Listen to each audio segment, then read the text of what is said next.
Hello मेरे शेर और शेरनियों, केम छो? सब मजा में। मैं आयुष दुबे आप सभी का तहे दिल से अभिनंदन करता हूँ आपके अपने इस प्यारे से चैनल केमिस्ट्री दिल से पर। तो मेरे शेर और शेरनियों, आप सबकी पढ़ाई बहुत ही बेहतरीन चल रही होगी, ऐसा मैं उम्मीद करता हूँ। तो जैसा कि आप लोग चाह रहे थे कि मैं आइसोमेरिज्म कंप्लीट लेक्चर लेकर के आऊं, तो आज मैं आइसोमेरिज्म का अध्याय लेकर के आ गया हूं। आइसोमेरिज्म आप सभी को पता है कि हम लोग इसको दो पार्ट में पढ़ते हैं, एक स्ट्रक्चरल आइसोमेरिज्म और स्टीरियो आइसोमेरिज्म। पर बच्चों हम लोग क्या करेंगे, इसको 5 पार्ट में पढ़ेंगे। स्ट्रक्चरल आइसोमेरिज्म के 2 पार्ट पढ़ेंगे, जिसमें पार्ट 1 में complete structural isomerism theoretical plus example cover करेंगे, और स्ट्रक्चरल आइसोमेरिज्म का जो पार्ट 2 आएगा बच्चों, उसमें हम लोग क्वेश्चन प्रैक्टिस करेंगे इंक्लूडिंग पीवाईक्यूज आल्सो। ठीक है बच्चों। और उसके बाद जो 3 पार्ट होगा बच्चों, उसमें हम लोग स्टीरियो आइसोमेरिज्म डिटेल में पढ़ेंगे। ठीक है। तो चलिए बिना समय गवाए आज के इस बेहतरीन से अध्याय का शुभारंभ करते हैं। तो बच्चों सबसे पहले हमको जो जानना है वो आइसोमेरिज्म के बारे में जानना है कि आइसोमेरिज्म होता क्या है। आइसोमेरिज्म होता क्या है, सबसे पहले हमको इसके बारे में जानना है। देखो भाई, अगर मैं बात करूं आइसोमेरिज्म की, तो ये कॉन्सेप्ट जो है जे बर्जेलियस लेकर के आए थे। जैसा कि मैंने आप लोग को नोमेनक्लेचर पार्ट में बताया था कि भाई जे बर्जेलियस ने एक थियरी दी थी, वाइटल फोर्स थियरी। उस वाइटल फोर्स थियरी के अकॉर्डिंग हमने ये जाना था कि ऑर्गेनिक कंपाउंड को हम लोग लैब में नहीं प्रिपेयर कर सकते हैं। उनको उनके अंदर कुछ वाइटल फोर्सेस प्रेजेंट होते हैं, जिसकी वजह से वो लिविंग ऑर्गेनिज्म से ही ऑब्टेन हो सकते हैं। हम लोग उनको लैब में प्रिपेयर नहीं कर सकते। पर एक और साइंटिस्ट थे जिनका नाम फ्रेडरिक वूलर था, उन्होंने 1828 में सबसे पहला ऑर्गेनिक कंपाउंड लैब में बनाया था, जिसका नाम यूरिया था। तो वहां से हमने ये चीज जाना था कि भाई आप ऑर्गेनिक कंपाउंड को लैब में बना सकते हो। अच्छा, ये तो बात क्लियर हो गई कि भाई वही जे बर्जेलियस है। और वहीं से याद होगा अगर, तो मैंने बताया था कि भाई जे बर्जेलियस को बड़ा शौक लगा था कि भाई ऑर्गेनिक कंपाउंड को लैब में बनाया जा सकता है। और इसीलिए उन्होंने जब उस ऑर्गेनिक कंपाउंड को एनालाइज किया, जिस इनऑर्गेनिक कंपाउंड से इन्होंने बनाया था, किसने, फ्रेडरिक वूलर ने, तो उन्होंने पाया कि भाई उनमें केवल और केवल एटम का रीअरेंजमेंट हो रहा है। और एटम के रीअरेंजमेंट की वजह से ही इन्होंने एक थियरी दी थी आइसोमेरिज्म की। ठीक, तो वही आइसोमेरिज्म आज हमको डिटेल में पढ़ना है। तो वही चीज यहाँ पर लिखा हुआ कि आइसोमेरिज्म सबसे पहले किसने दिया था, बर्जेलियस ने दिया था। इनके अकॉर्डिंग क्या होता है कि दो या दो से ज्यादा ऑर्गेनिक कंपाउंड्स जिनका मॉलिक्यूलर फॉर्मूला सेम होता है, ठीक है, और मॉलिक्यूलर वेट भी, अगर मॉलिक्यूलर फॉर्मूला सेम होगा तो मॉलिक्यूलर मास भी उनका सेम होगा, लेकिन इनके अकॉर्डिंग कि उनका फिजिकल और केमिकल प्रॉपर्टीज जो होगा वो डिफरेंट होगा, उनको हम लोग क्या कहेंगे, आइसोमर्स कहेंगे। और इस फेनोमेनन को हम लोग आइसोमेरिज्म कहेंगे। तो जे बर्जेलियस ने पहले ये चीज बता ही दिया था कि भाई अमोनियम साइनेट और यूरिया को देख करके कि भाई दोनों का अगर देखोगे मॉलिक्यूलर फॉर्मूला सेम है, number of nitrogen, number of carbon, number of hydrogen, number of oxygen same आ रहे थे यूरिया और अमोनियम साइनेट में। तो उसके बिहाफ पे इन्होंने कहा था कि भाई जो आइसोमर्स होते हैं उनका मॉलिक्यूलर मास और मॉलिक्यूलर फॉर्मूला दोनों सेम होता है, पर उनकी फिजिकल और केमिकल प्रॉपर्टीज दोनों बच्चों डिफरेंट होती है। ऐसा इन्होंने पहले ही इसको डिटरमाइन करके बता दिया था। तो उसी फेनोमेनन को हम लोग क्या कहते हैं बच्चों, आइसोमेरिज्म कहते हैं। देखो बच्चों, आइसोमेरिज्म हमको 2 पार्ट में पढ़ना है। पहला स्ट्रक्चरल आइसोमेरिज्म। जो स्ट्रक्चरल आइसोमेरिज्म होता है बच्चों, उसको हम लोग कॉन्स्टिट्यूशनल आइसोमेरिज्म भी कहते हैं। दूसरा पार्ट जो बच्चों हमको पढ़ना है, स्टीरियो आइसोमेरिज्म। स्ट्रक्चरल आइसोमेरिज्म बच्चों 6 तरह के होते हैं। पहला चेन आइसोमेरिज्म, दूसरा रिंग चेन आइसोमेरिज्म, तीसरा पोजीशन आइसोमेरिज्म, चौथा फंक्शनल आइसोमेरिज्म, मेटामेरिज्म और टोटोमेरिज्म। ये टोटल हमको 6 आइसोमेरिज्म के बारे में डिटेल में पढ़ना है बच्चों। और अगर यही बात करूं मैं स्टीरियो आइसोमेरिज्म की, तो इसको बच्चों हम लोग 2 पार्ट में पढ़ेंगे। एक पढ़ेंगे कन्फर्मेशनल आइसोमेरिज्म और एक पढ़ेंगे कॉन्फिगरेशनल आइसोमेरिज्म। बच्चों जो कॉन्फिगरेशनल आइसोमेरिज्म होता है उसको हम लोग 2 पार्ट में पढ़ेंगे, ज्योमेट्रिकल आइसोमेरिज्म और ऑप्टिकल आइसोमेरिज्म। तो ये पूरा का पूरा क्लासिफिकेशन हो गया आइसोमेरिज्म का। आज से आगे के आने वाले 5 लेक्चर तक हम केवल और केवल इन्हीं चीजों के बारे में डिस्कस करने वाले, स्ट्रक्चरल और स्टीरियो आइसोमेरिज्म के बारे में पूरा कंप्लीट डिटेल में हम लोग डिस्कस करेंगे बच्चों। ठीक है, तो जल्दी से इस स्लाइड का आप लोग स्क्रीनशॉट ले लो ताकि हम लोग स्टार्ट करें स्ट्रक्चरल आइसोमेरिज्म को। ठीक है बच्चों। अब हम लोग स्टार्ट करते हैं बच्चों स्ट्रक्चरल आइसोमेरिज्म से, जिसको हम लोग कॉन्स्टिट्यूशनल आइसोमेरिज्म भी कहते हैं। तो बच्चों देखो, स्ट्रक्चरल आइसोमेरिज्म सीधी सी बात है, नाम से ही समझ में आ रहा है क्या, स्ट्रक्चर, यानी यहाँ पर हम लोग स्ट्रक्चर से डील करेंगे। इसका मतलब हमारे पास जो ऑर्गेनिक कंपाउंड्स गिवन होगा बच्चों, उनका मॉलिक्यूलर फॉर्मूला क्या होगा, सेम होगा, लेकिन उनका स्ट्रक्चरल फॉर्मूला क्या होगा, डिफरेंट होगा।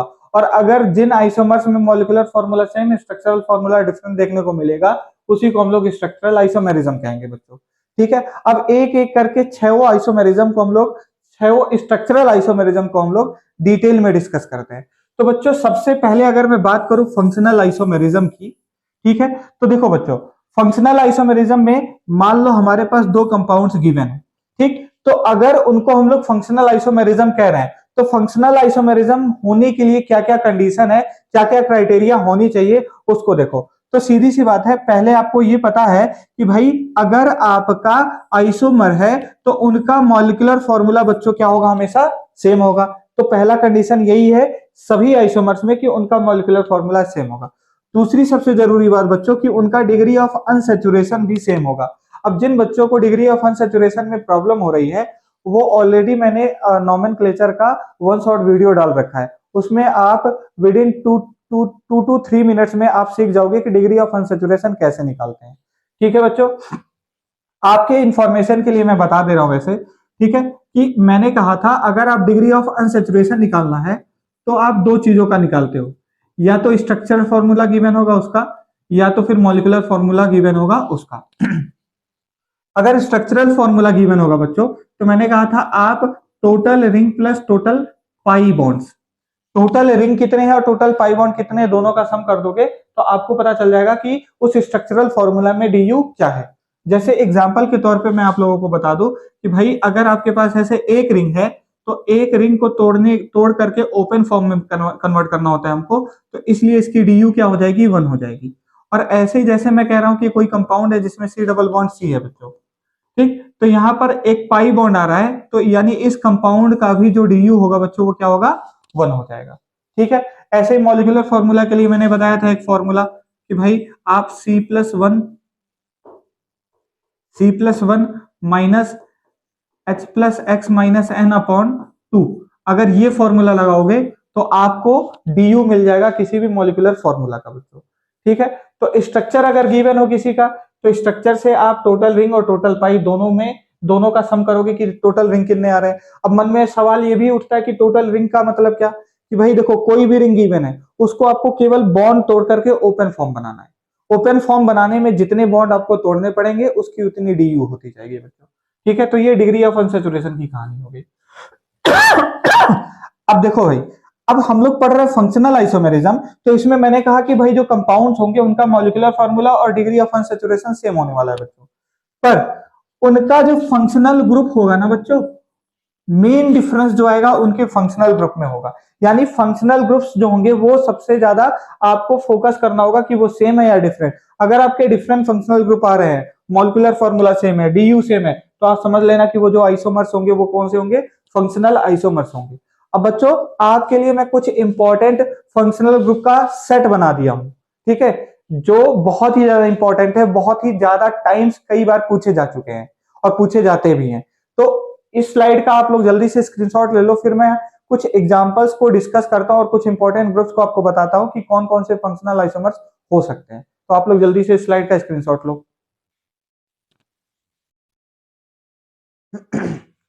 ठीक है बच्चों, अब देखो टोटल हमारे पास ये कुछ फंक्शनल ग्रुप्स हैं बच्चों। ठीक है, यहां पर मैंने कुछ इंपॉर्टेंट पेयर्स यहां पर फंक्शनल आइसोमर्स के लिख दिए हैं, जो बहुत ही ज्यादा इंपॉर्टेंट है, आपको जानना बहुत ही जरूरी है। जैसे सबसे पहला जो पेयर आपका गिवन हुआ है, कौन सा गिवन है, एल्कोहल एंड ईथर बच्चों।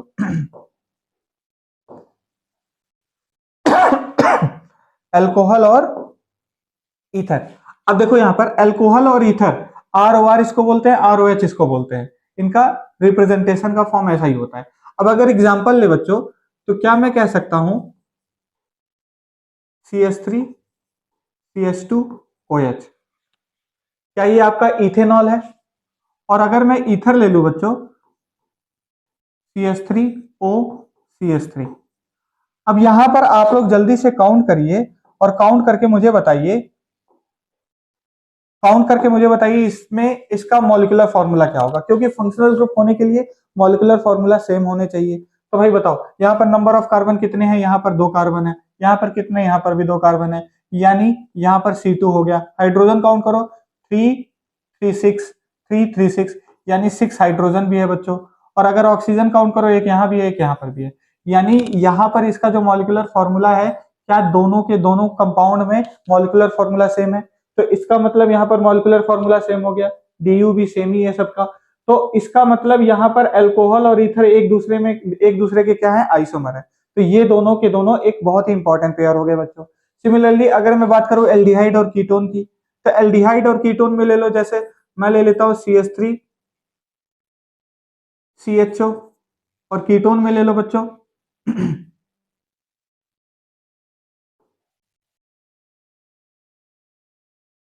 CH3 CH2 CHO ले लो बच्चों। और कीटोन में आप सभी को पता है RC double bond OR dash होता है। तो यहां पर मैं ले ले रहा हूं CH3 C double bond O CH3। क्या ये आपका एल्डिहाइड है बच्चों, और क्या ये आपका कीटोन है?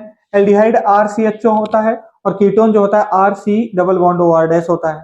ठीक, तो यहाँ पर हमने एल्डिहाइड और कीटोन लिया। अब हमको देखना है, और आप मुझे मेरे बताने से पहले आप लोग मुझे बताओ, क्या ये दोनों एक दूसरे के आइसोमर है या नहीं? जल्दी से कमेंट सेक्शन में लिख करके बताओ कि ये दोनों जो मैंने कंपाउंड लिखे हैं, क्या ये एक दूसरे के आइसोमर है या नहीं। अब आइसोमर है या नहीं, सबसे पहले इनका मॉलिक्यूलर फॉर्मूला हमको चेक करना पड़ेगा। तो भाई यहाँ पर 3 कार्बन है, यहाँ पर भी 3 कार्बन है, तो नंबर ऑफ कार्बन तो बच्चों यहाँ पर सेम है। यहाँ पर नंबर ऑफ कार्बन कितने हैं, C3 है। हाइड्रोजन अगर काउंट करो, 3 2 5 1 6, और यहाँ पर काउंट करो 3 3 6, तो क्या यहाँ पर भी हाइड्रोजन सेम है? ऑक्सीजन काउंट करो, एक यहाँ पर भी है और एक यहाँ पर भी है, क्या दोनों जगह C3H6O, दोनों मॉलिक्यूलर फॉर्मूला यही आ रहा है। सबसे जरूरी बात, क्या C डबल बॉन्ड O यहाँ भी आ रहा है, C डबल बॉन्ड O यहाँ भी आ रहा है, तो यानी दोनों जगह एक एक पाई बॉन्ड है, यानी यहाँ पर दोनों का DU जो है, डिग्री ऑफ अनसैचुरेशन, वो कितना है, 1 है। तो इसका मतलब बच्चों, इसका मॉलिक्यूलर फॉर्मूला भी सेम है, इसका डिग्री ऑफ अनसैचुरेशन भी सेम है, इसका फंक्शनल ग्रुप भी डिफरेंट है। तो क्या ये दोनों आपके फंक्शनल आइसोमर होंगे कि नहीं होंगे? ऑब्वियस सी बात है, होंगे। ठीक, अब बात करते हैं साइनाइड की और आइसोसाइनाइड की। आप सभी को पता है साइनाइड CN से रिप्रेजेंट किया जाता है और आइसोसाइनाइड NC से रिप्रेजेंट किया जाता है। तो क्या मैं CH3 C triple bond N ये लिख सकता हूं, और आइसोसाइनाइड के लिए क्या मैं CH3 N triple bond C लिख सकता हूं कि नहीं? तो अगर यहाँ पर मॉलिक्यूलर फॉर्मूला देखा जाए, तो यहाँ पर 2 कार्बन है, 2 कार्बन लिख लो, यहाँ भी 2 कार्बन है, यहाँ पर 3 हाइड्रोजन है, यहाँ पर भी 3 हाइड्रोजन है, C2H3 हो गया। यहाँ पर देखो 1 नाइट्रोजन है, यहाँ पर 1 नाइट्रोजन है, क्या C2H3N हुआ कि नहीं हुआ? यहाँ पर 2 कार्बन है, 3 हाइड्रोजन है और 1 नाइट्रोजन है, यहाँ पर भी 2 कार्बन है, 3 हाइड्रोजन 1 नाइट्रोजन है। इसका मतलब molecular formula same, 2 pi bond 2 pi bond, दोनों पाई बॉन्ड है, इसका मतलब DU भी क्या हो जाएंगे, सेम हो जाएंगे। कितने हो जाएंगे, 2 हो जाएंगे। दूसरी बात, ये साइनाइड है, ये आइसोसाइनाइड है, यानी फंक्शनल ग्रुप इसके क्या हो जाएंगे बच्चों, डिफरेंट हो जाएंगे। और अगर फंक्शनल ग्रुप डिफरेंट हो गए, तो इसका मतलब ये सब क्या हो जाएंगे, फंक्शनल आइसोमर्स हो जाएंगे बच्चों। तो यानी ये भी एक इंपॉर्टेंट पेयर हो गया। दूसरी बात, अगर बात करें नाइट्रो एल्केन की और एल्काइल नाइट्राइट की, तो आप सभी को पता है कि नाइट्रो एल्केन, नाइट्रो जो होता है NO2 को कहते हैं, और ONO को हम लोग क्या कहते हैं, एल्काइल नाइट्राइट कहते हैं। तो अगर नाइट्रो एल्केन की बात करो बच्चों में, तो क्या मैं यहाँ पर CH3 NO2 यहां पर इसको बोल सकता हूं। और अगर मैं बात करूं एल्काइल नाइट्राइट की, तो क्या मैं इसको CH3O N double bond O, क्या इसको हम लोग एल्काइल नाइट्राइट बोलेंगे कि नहीं बोलेंगे? ये वाला आपका क्या हो जाएगा, एल्काइल हो जाएगा, और ONO आपका क्या हो जाएगा, नाइट्राइट हो जाएगा। ठीक है, और ये आपका क्या हो जाएगा, NO2 को नाइट्रो बोलेंगे। तो ये हो जाएगा नाइट्रो एल्केन और ये हो जाएगा एल्काइल नाइट्राइट। अब इनके मॉलिक्यूलर फॉर्मूला को देखा जाए बच्चों, तो यहाँ पर 1 कार्बन है, 3 हाइड्रोजन, यहाँ पर भी 1 कार्बन है, 3 हाइड्रोजन है, तो यानी यहाँ पर CH3 हो गया। दूसरी बात, 1 नाइट्रोजन है, 2 ऑक्सीजन है, 1 नाइट्रोजन है, 2 ऑक्सीजन है, तो क्या CH3NO2 इसका मॉलिक्यूलर फॉर्मूला होगा। तो यानी दोनों का मॉलिक्यूलर फॉर्मूला क्या है बच्चों, सेम। अगर बात करूं मैं इसके DU की, तो दोनों में DU क्या हो जाएंगे, सेम हो जाएंगे। दूसरी सबसे जरूरी बात बच्चों, कि अगर मैं बात करूं इसके फंक्शनल ग्रुप की, तो यहाँ पर नाइट्रो एल्केन है, वहां पर एल्काइल नाइट्राइट है, तो क्या यहाँ पर दोनों डिफरेंट फंक्शनल ग्रुप है। तो इसका मतलब क्या हो गया बच्चों, कि ये दोनों के दोनों क्या हो जाएंगे, आइसोमर्स हो जाएंगे। अब बात करते हैं कार्बोक्सिलिक एसिड और ईस्टर की बच्चों। तो आप लोग जल्दी से कमेंट सेक्शन में लिख करके बताओ कि ये दोनों आइसोमर्स होंगे या नहीं होंगे। अगर होंगे तो इसका 2 एग्जांपल लिख करके मुझे बताओ। ठीक है, जैसे कार्बोक्सिलिक एसिड में मैं ले लेता हूं बच्चों CH3 CH2 COOH। ठीक है, यहां पर देखो मैंने यहां पर क्या ले लिया है, CH3 CH2 COOH। इसका नाम बताओ क्या होगा? 3 कार्बन है तो प्रोप होगा, सिंगल बॉन्ड है प्रोपेन हो जाएगा, ओइक एसिड लग जाएगा क्योंकि फंक्शनल ग्रुप क्या लगा है, कार्बोक्सिलिक एसिड, तो प्रोपानोइक एसिड ये हो जाएगा। ईस्टर की अगर मैं बात करूं तो क्या ईस्टर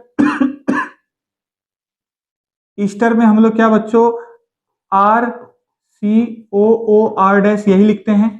तो क्या यहां पर मैं एक CH3 ले लूं, C डबल बॉन्ड OCH3 यही ले सकता हूं बच्चों।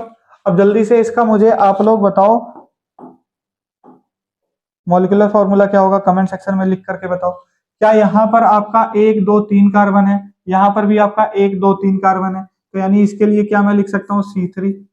दूसरी बात हाइड्रोजन काउंट करो, 3 तो 5 1 6, 3 3 6, क्या यहाँ पर 6 हाइड्रोजन भी है।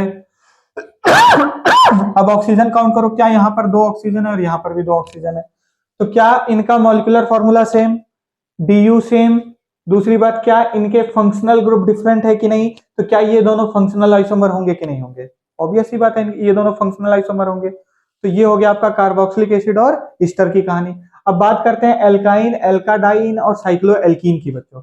अगर मैं एल्काइन की बात करूं, ठीक है, तो एल्काइन में आप सभी को पता है ट्रिपल बॉन्ड आता है। क्या आता है? ट्रिपल बॉन्ड आता है। तो यहां पर मैं जो कंपाउंड ले रहा हूं वो मैं ये कंपाउंड ले लिया।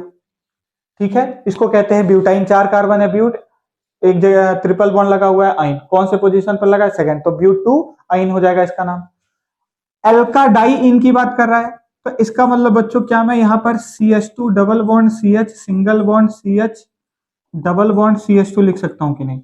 बताओ, क्या यहां पर आपका पहले और तीसरे पोजीशन पर डबल बॉन्ड आ गया? तो क्या मैं इसको बोल सकता हूं मेथ एथ प्रोप ब्यूट, ब्यूट 1 3 डाई इन हो जाएगा कि नहीं? तो क्या ये अल्काडाइन होगा कि नहीं होगा? अच्छा, अब बात करते हैं साइक्लो एल्कीन की बच्चों। अब साइक्लो एल्कीन की अगर मैं बात करूं तो क्या ये आपका साइक्लो एल्कीन है कि नहीं? साइक्लिक फॉर्म में 4 कार्बन है ब्यूट और यहाँ पर डबल बॉन्ड लगा है, तो साइक्लो ब्यूट इन हो जाएगा, 1 इन बोल सकते हो, कोई दिक्कत नहीं है। अब सबसे जरूरी बात बच्चों, क्या इनका मॉलिक्यूलर फॉर्मूला सेम है? तो यहाँ पर भी 4 कार्बन है, यहाँ पर भी 4 कार्बन है, वहां पर भी 4 कार्बन है, 3 3 6 हाइड्रोजन यहाँ पे भी है, 2 2 4 2 6 हाइड्रोजन यहाँ पर भी है, 2 2 4 1 1 यहाँ पर 6, यानी कार्बन भी सेम और हाइड्रोजन भी सेम। इसका मतलब इनका मॉलिक्यूलर फॉर्मूला भी सेम हो गया। DU चेक करते हैं बच्चों, 2 पाई बॉन्ड है 2 DU हो गया, 1 pi bond 1 pi bond 2 pi bond है 1 DU हो गया, 1 पाई बॉन्ड 1 रिंग है बच्चों, 1 पाई बॉन्ड 1 रिंग, तो 1 पाई बॉन्ड के लिए 1 DU, 1 रिंग के लिए 1 DU, 1 + 1 कितना हो गया 2, यानी इनका DU भी सेम, इनका मॉलिक्यूलर फॉर्मूला भी सेम और इनका फंक्शनल ग्रुप भी बच्चों क्या है? डिफरेंट है। तो क्या ये तीनों के तीनों जो पेयर हैं, क्या ये तीनों के तीनों जो कंपाउंड है, क्या ये फंक्शनल आइसोमर होंगे कि नहीं? ऑब्वियस सी बातें होंगे। तो ये भी हो गया आपका फंक्शनल आइसोमर। तो ये कुछ इंपॉर्टेंट फंक्शनल आइसोमर्स मैंने लिख दिए हैं, कुछ इंपॉर्टेंट पेयर्स थे, 6 इंपॉर्टेंट पेयर थे, बहुत इंपॉर्टेंट है। अब आप लोगों के दिमाग में एक इमेज छप गई होगी कि फंक्शनल आइसोमर्स को पहचानना कैसे है। मॉलिक्यूलर फॉर्मूला सेम होना चाहिए, उनका DU क्या होना चाहिए? सेम होना चाहिए, और सबसे जरूरी बात उनका फंक्शनल ग्रुप डिफरेंट होना चाहिए। और एक और जरूरी बात बच्चों, जो हैशटैग नोट में मैंने यहां पर लिख दिया है, अगर कभी भी किसी कंपाउंड में एल्कीन और एल्काइंस आ जाए तो उनको हम लोग डिफरेंट फंक्शनल ग्रुप की तरह ट्रीट करेंगे। तो यहीं पर देख लो बच्चों, क्या इन दोनों का फंक्शनल ग्रुप क्या है? डिफरेंट है। क्यों? क्योंकि ये एल्काइन है और ये एल्कीन है। क्या यहाँ पर 4 कार्बन है, यहाँ पर भी 4 कार्बन है, यहाँ पर 6 हाइड्रोजन, यहाँ पर भी 6 हाइड्रोजन, यहाँ पर 2 DU, यहाँ पर 2 DU, तो सेम एग्जांपल हो जाएगा कि नहीं आपके लिए? तो इसका मतलब क्या हुआ, जब बच्चों आपके सामने एल्काइन और एल्कीन आ जाए तो इनको भी आप डिफरेंट फंक्शनल ग्रुप्स की तरह ट्रीट करोगे। तो बच्चों ये हो गए कुछ इंपॉर्टेंट पेयर्स फंक्शनल ग्रुप के। तो आप लोग जल्दी से स्लाइड का स्क्रीनशॉट लो ताकि हम लोग नेक्स्ट स्ट्रक्चरल आइसोमर को डिस्कस करें बच्चों। चलिए बच्चों, तो अब हम लोग जो बात करने जा रहे हैं, अब हम लोग बात करने जा रहे हैं चेन आइसोमेरिज्म की बच्चों। तो देखो चेन नाम से ही समझ में आ रहा है कि हम लोग यहाँ पर प्रिंसिपल चेन वगैरह की बात कर रहे होंगे, ठीक, कार्बन कार्बन की चेन की बात कर रहे होंगे। तो यहाँ पर ध्यान से देखना, जो हमारे पास कंपाउंड्स होते हैं बच्चों, अगर मान लो हमारे पास दो कंपाउंड है तो ऑब्वियस सी बात है उनका मॉलिक्यूलर फॉर्मूला और डिग्री ऑफ अनसैचुरेशन ये तो सेम होना ही होना है। आइसोमर्स में मॉलिक्यूलर फॉर्मूला और डीयू ये तो सेम होना ही होना है। और उससे जरूरी बात कि हम लोग चेन की बात कर रहे हैं, तो भाई लेंथ ऑफ प्रिंसिपल कार्बन, मतलब प्रिंसिपल कार्बन चेन डिफरेंट होने चाहिए। अगर एक में 5 कार्बन की चेन है तो एक में 6 कार्बन की चेन होनी चाहिए, ठीक है। मॉलिक्यूलर फॉर्मूला सेम होने के बाद अगर प्रिंसिपल चेन की बात करें बच्चों, अब आप सभी को अगर प्रिंसिपल चेन सेलेक्ट करने में दिक्कत आ रही है तो डिस्क्रिप्शन में मैंने नॉमेनक्लेचर का दे दिया है लिंक, वन शॉट में 1 से 1.5 घंटे का वीडियो है, आराम से देख लो, पूरा कंप्लीट नॉमेनक्लेचर मैंने कराया वन शॉट में, वहां से आपका रिवीजन भी हो जाए और एक माइंड मेकअप भी हो जाएगा, ठीक है बच्चों। तो मैंने क्या कहा, difference in length of principal carbon, इसका मतलब पीसीसी में प्रिंसिपल कार्बन चेन में डिफरेंस होगा, यानी प्रिंसिपल कार्बन चेन ही डिफरेंट होंगे बच्चों। अच्छा, कभी कभी हो सकता है प्रिंसिपल कार्बन चेन सेम हो जाए बच्चों, तो ध्यान से देखना कि आपको क्या क्या देखना है चेन आइसोमर्स में। अगर मॉलिक्यूलर फॉर्मूला सेम, अगर डीयू सेम, तो उसके बाद फंक्शनल ग्रुप चेक करोगे। अगर फंक्शनल ग्रुप सेम हो जाएंगे बच्चों तो आपको प्रिंसिपल कार्बन चेन देखना है कि कहीं कार्बन कार्बन की चेन जो है, प्रिंसिपल कार्बन चेन जो है, चाहे वो कार्बन कार्बन की चेन हो चाहे कोई भी प्रिंसिपल कार्बन चेन हो, प्रिंसिपल चेन होनी चाहिए। अब मैं ऐसा क्यों कह रहा हूं, क्योंकि आप लोग के मन में होता है कि कार्बन कार्बन की चेन ही लॉन्गेस्ट चेन होती है, नहीं, सिलेक्शन ऑफ प्रिंसिपल चेन बहुत ही इंपॉर्टेंट है बच्चों, और ये जिनको नहीं आता है उनको नॉमेनक्लेचर में और ज्यादा प्रॉब्लम आएगा। तो आप लोग जल्दी से लिंक पर क्लिक करके नॉमेनक्लेचर वाले पार्ट को देख लो, क्योंकि वो बहुत ही ज्यादा इंपॉर्टेंट है बच्चों। अब देखो, अगर बाय द वे मान लो कि प्रिंसिपल कार्बन चेन भी सेम हो जाए, तो आपको बच्चों क्या करना है, आपको देखना है कि उनमें जो साइड सब्स्टिट्यूएंट है क्या वो सेम है, वो डिफरेंट है। तो हो सकता है बच्चों उसमें डिफरेंस इन साइड सब्स्टिट्यूएंट यानी ब्रांचेस में भी आपको डिफरेंस देखने को मिल सकता है। तो बच्चों अगर पीसीसी सेम हुआ तो आपको क्या देखना है, साइड सब्स्टिट्यूएंट देखना है, ठीक है। तो इन दोनों में से कोई ना कोई डिफरेंट मिल ही जाएगा आपको। तो अगर इन दोनों में से कोई डिफरेंट मिला तो आप समझ लेना वो क्या हो जाएगा, चेन आइसोमर हो जाएगा। जैसे एग्जांपल के तौर पे देखो, ये हमारे पास ये दो पेयर है, ये पेयर है। अब यहां पर चेक करो क्या यहाँ पर टोटल जो कार्बन है 7 कार्बन है कि नहीं। अगर यहां पर देखो क्या यहाँ पर 7 कार्बन है कि नहीं, 2 2 4 2 6 एक साथ, यानी इनके अगर मैं बात करूं मॉलिक्यूलर फॉर्मूला की, क्या C3H8 होगा, एल्केन है, ऑब्वियस सी बात है, CnH2n+2 से आप इनका हाइड्रोजन निकाल लोगे। तो यहां पर बताओ क्या C7H16 है कि नहीं। इन दोनों का मॉलिक्यूलर फॉर्मूला सेम है। अब हमको देखना है प्रिंसिपल चेन बच्चों। अगर इसको देखोगे तो 2 3 4 5, ये 5 कार्बन की चेन हो गई बच्चों। अगर यहां से देखोगे 1 2 3 4 5, क्या यहां पर भी 5 कार्बन की चेन हो रही है बच्चों, यानी प्रिंसिपल चेन में यहां पर ध्यान से देखो आपके 5 कार्बन है, नंबरिंग कर लो 1 2 3 4 5। प्रिंसिपल चेन में कितने कार्बन है, 5 कार्बन है, और यहां पर ये ब्रांच लगा हुआ है। अगर इसके प्रिंसिपल चेन में देखो 1 2 3 4 5 6, क्या ये 6 कार्बन का प्रिंसिपल चेन है कि नहीं, नंबरिंग करो 1 2 3 4 5 6। तो यहां पर तीसरे वाले पोजीशन पर क्या लगा हुआ है, एक मिथाइल लगा हुआ है, ठीक। तो यानी दोनों का ध्यान दो, क्या इन दोनों में आपका मॉलिक्यूलर फॉर्मूला सेम है, दोनों की डीयू सेम है। दूसरी सबसे जरूरी बात, क्या इन दोनों में प्रिंसिपल चेन डिफरेंट है कि नहीं, और प्रिंसिपल चेन डिफरेंट होने की वजह से बताओ दोनों चेन आइसोमर होंगे कि नहीं होंगे, ऑब्वियस सी बात है चेन आइसोमर्स होंगे बच्चों। अब बात करते हैं इस कंपाउंड की। इस कंपाउंड में भी देखो 1 कार्बन 2 कार्बन 3 4 5 6 7 8, 8 कार्बन है, C8 हो गया कि नहीं हो गया। यहां पर देखो 1 2 3 4 5 6 7 8, क्या यहां पर भी 8 कार्बन है, कोई दिक्कत है। हाइड्रोजन काउंट करो, क्या यहां पर 3 होंगे, 3 2 5 5 3 8 2 10 10 3 13 1 14 यहां पर हो जाएगा, और 15 16, क्या यहां पर आपका 16, क्या यहां पर आपका 16 हाइड्रोजन होगा कि नहीं होगा, यहां पर भी काउंट कर लो। देखो भाई, इसको डायरेक्ट हाइड्रोजन काउंट करने का मैं आपको ट्रिक बताता हूं कि भाई यहां पर जितने कार्बन है, कार्बन कितने हैं, 8 कार्बन है बच्चों। अब 8 कार्बन है तो एल्केन के अकॉर्डिंग अगर देखा जाए तो CnH2n+2 होता है, यानी 8 दूना 16 2 18, 18 हाइड्रोजन होने चाहिए। पर यहां पर एक पाई बॉन्ड आ गया, एक पाई बॉन्ड आने की वजह से यानी 2 बॉन्ड जो है गए, 2 बॉन्ड का मतलब 2 हाइड्रोजन गए, यानी एक पाई बॉन्ड की वजह से 2 इलेक्ट्रॉन 2 हाइड्रोजन की कमी हो गई, तो इसीलिए 18 की बजाय 16 हो जाएगा, यानी इनका मॉलिक्यूलर फॉर्मूला सेम होगा।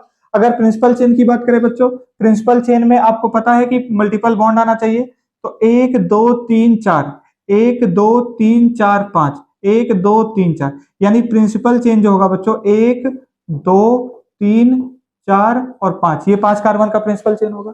यहां पर ध्यान से देखो 1 2 3 4 5 6, क्या यहाँ पर 6 कार्बन का होगा, तो यानी ये आपका प्रिंसिपल चेन हो गया 6 कार्बन का और ये हो गया 5 कार्बन का प्रिंसिपल चेन। यानी बताओ क्या प्रिंसिपल चेन में डिफरेंस आया कि नहीं आया, तो इसका मतलब क्या ये दोनों चेन आइसोमर होंगे कि नहीं होंगे, क्योंकि इनका मॉलिक्यूलर फॉर्मूला सेम, एक एक डीयू भी हो गया और ये दोनों का प्रिंसिपल चेन में नंबर ऑफ कार्बन भी क्या है, डिफरेंट है, तो दोनों के दोनों क्या हो जाएंगे बच्चों, चेन आइसोमर्स हो जाएंगे। कोई दिक्कत है आप सभी को? अब ध्यान से देखो यहां पर दूसरा, चौथा, ये वाला कंपाउंड, पांचवा और छठवां, ये आपके लिए होमवर्क है। आप लोग जल्दी से वीडियो को पॉज करो और पॉज करके second number, fourth number, fifth number, sixth number आप लोग करिए और करके कमेंट सेक्शन में नंबर वाइज लिख करके बताइए कि इनमें से चेन आइसोमर कौन कौन से पेयर है। अगर दूसरा है तो दूसरे के लिए हाँ भाई दूसरा चेन आइसोमर है, लिख दो कमेंट सेक्शन में। फोर्थ वन है, फिफ्थ वन है, सिक्स्थ वन है या नहीं है, आप सबको लिखना है और एक एक नंबर के साथ लिखना है, ठीक है बच्चों? तो जल्दी से इस स्लाइड का आप लोग स्क्रीनशॉट लो ताकि हम लोग अगले स्लाइड पे चलें।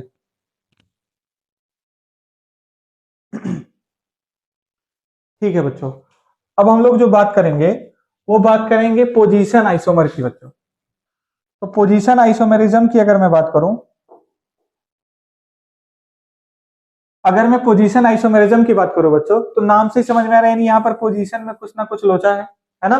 तो लोचा या उल्फत इसमें ये है कि भाई इसमें भी मॉलिक्यूलर फॉर्मूला और डीयू सेम होगा, पर हो सकता है फंक्शनल ग्रुप प्रेजेंट हो, ये नहीं होगा तो साइड चेन होगा, सब्स्टिट्यूएंट होगा, कोई मल्टीपल बॉन्ड होगा, इनका पोजीशन बच्चों अलग अलग होगा।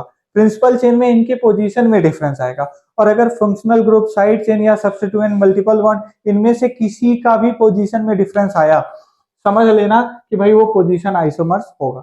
जैसे अगर पहला क्वेश्चन देखें तो प्रिंसिपल चेन देखो 1 2 3, यहां पर देखो 1 2 3, ये प्रिंसिपल चेन में 3 कार्बन है, क्या दूसरे पर 2 क्लोरीन है, 2,2 क्लोरो लगा हुआ है और 2,2 डाई क्लोरो लगा हुआ है, और यहाँ पर 1,2 डाई क्लोरो लगा है। तो इसका मतलब क्या हुआ बच्चों, क्या यहाँ पर एक ही कार्बन के ऊपर 2-2 क्लोरीन लगा हुआ और यहाँ पर अलग अलग कार्बन पर 2 क्लोरीन लगा है, और यहां पर भी देखो बच्चों एक ही कार्बन पर क्लोरीन लगा हुआ है। पर अगर ध्यान से देखो तो क्या यहां पर पहले पोजीशन पर लगा है, यहां पहले दूसरे पर लगा और यहां पर दूसरे पर लगा हुआ है, तो क्या इन तीनों के तीनों कंपाउंड में जो क्लोरीन लगे हुए हैं अलग अलग कार्बन पर लगे हैं कि नहीं? यहाँ पर एक कार्बन पर 2 लगे हैं, यहाँ पर पहले दूसरे पर अलग अलग लगे हुए हैं, यहाँ 2 कार्बन पर 2, सेकेंड कार्बन पर 2-2 क्लोरीन लगे हुए हैं। इसका मतलब क्लोरीन का जो पोजीशन है डिफरेंट है। दूसरी बात, इनका मॉलिक्यूलर फॉर्मूला सेम है। मॉलिक्यूलर फॉर्मूला देखो यहाँ पर 3 कार्बन है तो C3 हो जाएगा, 3 कार्बन है C3 हो जाएगा, 3 कार्बन है C3 हो जाएगा, ठीक है? अगर ध्यान दो 3 3 6, क्या यहाँ पर 6 हाइड्रोजन है कि नहीं है और 2 क्लोरीन है कि नहीं है? तो इनका मॉलिक्यूलर फॉर्मूला जो होगा C3H6Cl2 होगा बच्चों। अगर इनका ये मॉलिक्यूलर फॉर्मूला होगा और इनका क्लोरीन का पोजीशन भी डिफरेंट होगा, तो इसका मतलब ये सारे के सारे पोजीशन आइसोमर होंगे कि नहीं होंगे बच्चों? ठीक, ऐसे ही दूसरे की बात करूं अगर मैं, क्या यहाँ पर 6 कार्बन की चेन है, 6 कार्बन की चेन है, 6 कार्बन की चेन है, तो इनका क्या हो जाएगा, C6 हो जाएगा। दूसरी सबसे जरूरी बात बच्चों, 2 यहाँ पर हाइड्रोजन, 2 2 4 2 6 2 8 और 2 10, क्या यहाँ पर 10 हाइड्रोजन हो गए कि नहीं हो गए? तो हर जगह 10 हाइड्रोजन होंगे कि नहीं होंगे बच्चों? दूसरी सबसे जरूरी बात, यहां पर ध्यान से देखो, क्या यहां पर भी 2 कार्बन और है, तो इसका मतलब कितने कार्बन हो गए टोटल? 8 कार्बन हुए कि नहीं हुए?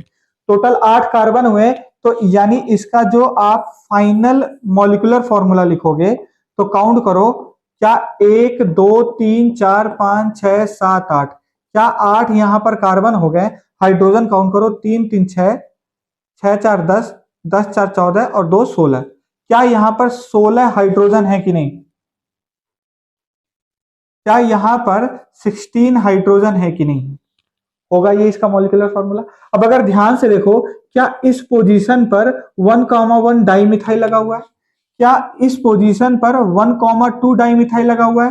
क्या क्या इस पोजीशन पर 1,3 डाइमिथाइल लगा हुआ है कि नहीं, क्या यहाँ पर मिथाइल की पोजीशन इसमें चेंज हो रही है कि नहीं हो रही है। तो अगर यहाँ पर मिथाइल की पोजीशन चेंज हो रही है तो क्या ये तीनों के तीनों पेयर जो होंगे, तीनों के तीनों जो कंपाउंड होंगे, क्या ये आपके पोजीशन आइसोमर्स होंगे कि नहीं होंगे। ऑब्वियस सी बात है, पोजीशन आइसोमर्स होंगे। ठीक है बच्चों, अगर मैं थर्ड वन की बात करूं तो थर्ड वन में बताओ 1 2 3 4 5, 1 2 3 4 5 प्रिंसिपल चेन सेम है। अच्छा एक बात याद रखना, जब कभी पोजीशन आइसोमेरिज्म की बात करें तो प्रिंसिपल चेन ध्यान देना उनका सेम होना चाहिए। यहां पर भी 5 हो गया, यहां पर भी 5 हो गया। अब अगर ध्यान से देखो पहला दूसरा तीसरा, क्या तीसरे पर डाई मिथाइल लगा हुआ है और यहाँ पर दूसरे और तीसरे पर मिथाइल लगा हुआ है। तो यानी इन दोनों पर भी मिथाइल का पोजीशन डिफरेंट है कि नहीं, तो इसका मतलब ये भी पोजीशन आइसोमर होगा कि नहीं होगा बच्चों।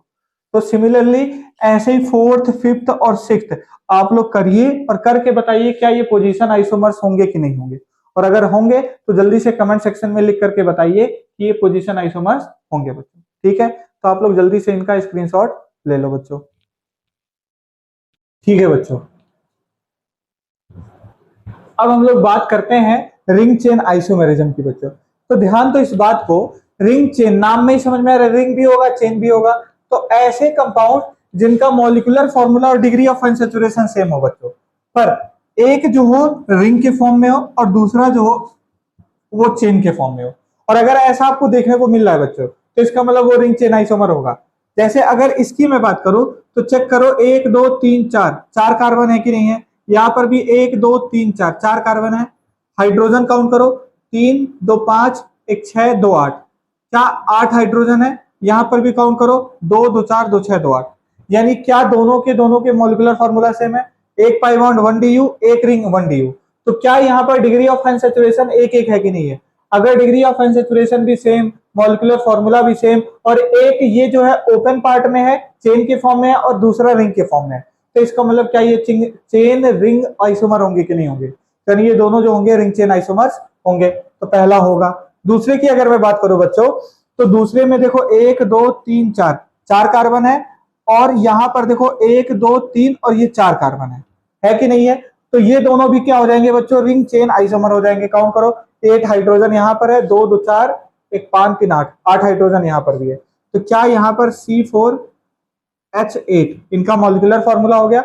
एक रिंग दोनों में क्या हो जाएंगे, एक एक DU हो जाएंगे। और यहाँ पर इससे एक जो कार्बन लगा है, यहाँ पर 4 कार्बन का रिंग है और यहाँ पर 3 का रिंग, एक ओपन पार्ट हो गया। इस वजह से बच्चों ये जो है ना बहुत ही स्पेशल केस होता है रिंग चेन का। तो ये दोनों भी कई लोग सोचते हैं कि आइसोमर्स नहीं होंगे, पर ये दोनों भी बच्चों क्या होंगे, आइसोमर्स होंगे। ये बहुत ही जरूरी बात है।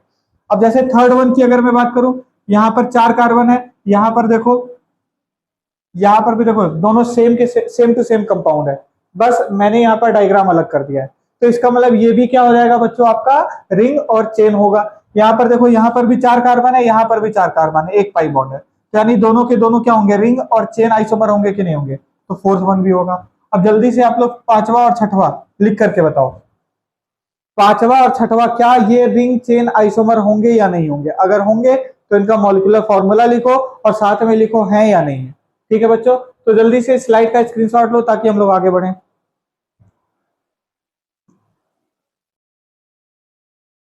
ठीक है बच्चों, अब यहां पर आपके सामने कुछ क्वेश्चन मैंने रखे हैं, आपको बताने हैं कि ये जो पेयर्स हैं वो क्या हैं। जैसे अगर मैं बात करूं AB की, तो अगर मैं AB की बात करूं, क्या यहाँ पर आपके 6 कार्बन दिख रहे हैं, यहाँ पर आपके 5 कार्बन दिख रहे हैं, यानी 6 कार्बन 5 कार्बन। दूसरी सबसे जरूरी बात, अगर मॉलिक्यूलर फॉर्मूला देखें तो टोटल 6 कार्बन है, 6 कार्बन एक पाई बॉन्ड, यानी इनका मॉलिक्यूलर फॉर्मूला सेम होने ही वाला है बच्चों। ठीक है, लिख करके दिखा दे रहा हूं, देखो 6 कार्बन है कि नहीं है। तो यहां पर हाइड्रोजन काउंट करो, 2 2 4 2 6 2 8 और 2 10। तो यहाँ पर कितने हाइड्रोजन हो गए, 10 हाइड्रोजन हो गए। यहाँ काउंट करो 1 2 3 4 5 6, 6 कार्बन हो गए, 2 2 4 1 5 1 6 3 9 और 1 10। क्या यहाँ पर कार्बन और हाइड्रोजन सेम है कि नहीं है। एक रिंग एक पाई, एक रिंग एक पाई, DU भी सेम है कि नहीं है। क्या प्रिंसिपल चेन दोनों का डिफरेंट है कि नहीं। यहाँ पर 6 कार्बन की चेन है और यहाँ पर 5 कार्बन की चेन है। तो इसका मतलब A और B जो हो गए क्या चेन आइसोमर्स होंगे कि नहीं होंगे बच्चों। अब बात करते हैं AC की, A और C इन दोनों की बात करें बच्चों। यहाँ पर 6 कार्बन है, 10 हाइड्रोजन है, काउंट करो 1 2 3 4 5 6, 6 कार्बन है कि नहीं है, यानी यहाँ पर हाइड्रोजन भी उतने ही होंगे। यहाँ देखो 2 1 3 2 5 1 6 1 7 2 7 3 10, तो 10 हाइड्रोजन भी हो गए, 6 कार्बन भी हो गए, 2 यहाँ पर पाई बॉन्ड है, इसका मतलब आपका यहाँ पर डीयू भी क्या हो गया 2, यानी इनका मॉलिक्यूलर फॉर्मूला सेम हो गया। किसका किसका, ए और सी का मॉलिक्यूलर फॉर्मूला भी सेम हो गया, डिग्री ऑफ अनसैचुरेशन भी सेम हो गया। अगर ध्यान से देखो बच्चों, क्या यहाँ पर आपका 6 कार्बन है, यहाँ पर आपका कितने हैं 6 कार्बन है, यानी यहाँ पर ये भी प्रिंसिपल चेन है, ये भी प्रिंसिपल चेन है, लेकिन पाई बॉन्ड यहाँ पर देखो अलग अलग है। तो इसका मतलब क्या हो गया बच्चों, क्या ये जो है आपका पोजीशन आइसोमर होगा कि नहीं होगा, जल्दी से बताओ, क्या ये पोजीशन आइसोमर होगा, पोजीशन आइसोमर होगा नहीं। क्या ये आपका एलिफेटिक फॉर्म में, ओपन फॉर्म में है, क्या ये रिंग फॉर्म में है, तो क्या ये जो आपका है रिंग चेन आइसोमर होगा कि नहीं होगा, क्या ये वाला आपका रिंग चेन आइसोमर होगा कि नहीं होगा बच्चों। ये ओपन पार्ट में है और ये रिंग के फॉर्म में है, तो ये रिंग हो गया और ये जो हो गया चेन हो गया, तो क्या रिंग चेन आइसोमर होगा। अब बात करते हैं थर्ड की, ए और डी की, ए और डी की, तो ध्यान से देखो क्या ये भी रिंग चेन आइसोमर होगा कि नहीं होगा। 1 2 3 4 5 ऊपर से बच्चों यहां पर देखो ये रिंग चेन आइसोमर है, एंड क्या यहाँ पर 5 कार्बन की चेन है और यहाँ पर 6 कार्बन की चेन है, क्या यहाँ पर प्रिंसिपल चेन में भी डिफरेंस है कि नहीं, यहाँ 5 कार्बन की प्रिंसिपल चेन और यहाँ पर 6 कार्बन की प्रिंसिपल चेन, इसका मतलब क्या ये आपका चेन आइसोमर भी होगा कि नहीं होगा बच्चों। बात करते हैं ए और ई की, ए और ई की, 1 2 3 4 5 6, ये भी देखो क्या ये ओपन पार्ट भी है। दूसरी सबसे जरूरी बात क्या वो रिंग है, तो क्या रिंग चेन आइसोमर होगा कि नहीं होगा, कोई दिक्कत आप लोगों को। अच्छा, उससे भी जरूरी बात, क्या यहाँ पर ये ट्रिपल बॉन्ड है, यहाँ पर डबल बॉन्ड है, तो आप लोग कमेंट सेक्शन में लिख करके बताओ कि भाई क्या ये फंक्शनल आइसोमर्स भी होंगे कि नहीं होंगे। क्या ए और सी, ए और ई, ए और ई क्या फंक्शनल आइसोमर्स होंगे कि नहीं होंगे, आप लोग जल्दी से कमेंट सेक्शन में लिख करके बताओ। अब बात करते हैं ए और एफ की, ए यहाँ है, एफ यहाँ है, क्या ए में 6 कार्बन और 1 है, क्या 1 2 3 4 5 है, क्या यहाँ पर भी 6 कार्बन है, 6 कार्बन यहाँ भी, 6 कार्बन यहाँ भी, तो क्या यहाँ पर ये दोनों के दोनों आपके रिंग चेन आइसोमर होंगे कि नहीं होंगे, क्या ये दोनों आपके रिंग चेन आइसोमर होंगे कि नहीं होंगे। अब बताओ ए और ई की तरह ए और एफ भी है कि नहीं, आप लोग मुझे दोनों का लिख करके बताओ कि क्या ए ई और A F ring chain isomer के साथ साथ क्या ये दोनों के दोनों फंक्शनल आइसोमर भी होंगे कि नहीं होंगे। ए ई और ए एफ आपको बताना है क्या ये फंक्शनल आइसोमर होंगे कि नहीं होंगे। बात करते हैं सी और डी की, 5 कार्बन है, 6 कार्बन है, 1 2 3 4 5 है, 1 2 3 4 5, यानी यहां पर देखो क्या दोनों की डीयू सेम है, कार्बन कार्बन की चेन सेम है, दूसरी बार मॉलिक्यूलर फॉर्मूला भी सेम है, तो इसका मतलब प्रिंसिपल कार्बन की जो चेन है वो सेम नहीं है, यहाँ 6 कार्बन का चेन है, यहाँ 5 कार्बन का चेन है, तो इसका मतलब ये क्या हो जाएगा, चेन आइसोमर हो जाएगा बच्चों। अब बात करते हैं सी और ई की, 1 2 3 4 5 है, 1 2 3 4 5 है, क्या दोनों का प्रिंसिपल चेन सेम है, नंबर ऑफ कार्बन सेम है, नंबर ऑफ हाइड्रोजन सेम है, नंबर ऑफ मॉलिक्यूलर फॉर्मूला दोनों का सेम हो गया, तो बताओ क्या यहाँ पर डबल बॉन्ड आया, यहाँ पर ट्रिपल बॉन्ड आया, ये एल्कीन है, एल्काइन है, और हैशटैग नोट में मैंने लिखा था एल्कीन और एल्काइन क्या होते हैं, फंक्शनल आइसोमर्स होते हैं, तो क्या ए और ई, सी और ई आपके फंक्शनल आइसोमर होंगे कि नहीं। अब बात करते हैं सी और एफ की, अगेन बच्चों 1 2 3 4 5 है, 1 2 3 4 5 है, क्या 6 कार्बन की चेन है, दोनों का मॉलिक्यूलर फॉर्मूला सेम है, दोनों का डीयू सेम है, क्या दोनों में एल्कीन और एल्काइन आ रहे हैं कि नहीं, इसमें एल्कीन आ रहा है, इसमें एल्काइन आ रहा है, क्या ये फंक्शनल आइसोमर होगा कि नहीं होगा। बात समझ में आई, तो आपको ये वाला क्वेश्चन बताना है, और साथ में ही ये सारे क्वेश्चन करके आप कमेंट सेक्शन में लिख के बताओ कि बी और सी जो पेयर है वो कौन सा होगा आइसोमर, बीडी सेम हो गया क्या, यहां पर कर दो बीसी नहीं है, इसको बी और सी कर दो, ठीक है। तो ये पेयर आप लोग कमेंट सेक्शन में लिख करके मुझे बताओ कि ये सब कौन कौन से आइसोमर्स होंगे बच्चों। तो आप लोग वीडियो पॉज करो, एक एक क्वेश्चन को देखो और इसको देखो, ऑप्शंस को देखो, और देख करके मुझे बताओ कि उनमें से कौन कौन से आइसोमर्स होंगे, बीसी में कौन होगा, बीडी में, बीसी में, अच्छा देखो बीसी भी रिपीट हो जा रहा है, यहाँ पर बीसी भी यहाँ पर रिपीट हो जा रहा है। तो एक काम करते हैं, कौन सा बच रहा है, बी एफ, बी एफ भी हो गया, C B, C B, C B बच रहा है, C B, C B, C B, लेकिन बी सी वही हो गया। कोई बात नहीं, आप इसको स्किप कर देना, कोई दिक्कत नहीं, अगर रिपीट हो रहा है तो स्किप कर दो, कोई दिक्कत नहीं। तो आप लोग जल्दी से स्लाइड का स्क्रीनशॉट लो ताकि हम लोग आगे बढ़े।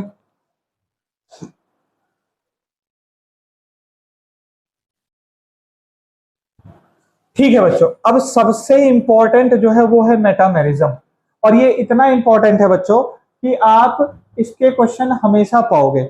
मेटामेरिज्म आ गया, अभी इसके बाद टॉटोमेरिज्म आएगा। ये दोनों आइसोमर बहुत ही ज्यादा इंपॉर्टेंट है, बाकी जितने आपने चार किए वो सबके सब कॉमन है, ठीक है, लेकिन ये जो है इंपॉर्टेंट है, मेटामेरिज्म भी और टॉटोमेरिज्म भी, ये दोनों बहुत ही ज्यादा इंपॉर्टेंट है दोस्तों। अगर मैं बात करूं मेटामेरिज्म की, ठीक है, तो मेटामेरिज्म में सीधी सी बात है कि भाई जो मॉलिक्यूलर फॉर्मूला होने वाला होगा बच्चों, वो क्या होगा, सेम होगा ही होगा, ठीक। लेकिन याद रखना, एटम्स या ग्रुप्स का, एटम्स या ग्रुप का जो अरेंजमेंट होगा ब्रिजिंग फंक्शनल ग्रुप में, वो डिफरेंट होगा। अब ब्रिजिंग फंक्शनल ग्रुप की बात कर रहा है, ब्रिजिंग फंक्शनल ग्रुप की बात कर रहा है। याद रखना, ब्रिजिंग फंक्शनल ग्रुप का मतलब होता है कि भैया कार्बन के जो भी आपका ग्रुप गिवन होगा उसके दोनों साइड आपके पास फ्री चेन होगा, मतलब इधर भी कुछ ग्रुप लगेगा, इधर भी कुछ ग्रुप लगेगा, इधर भी कोई एटम का ग्रुप लगेगा, कोई मॉलिक्यूल लगेगा, इधर भी। अगर दोनों तरफ आप ग्रुप्स की झमाझम चेन लगा सकते हो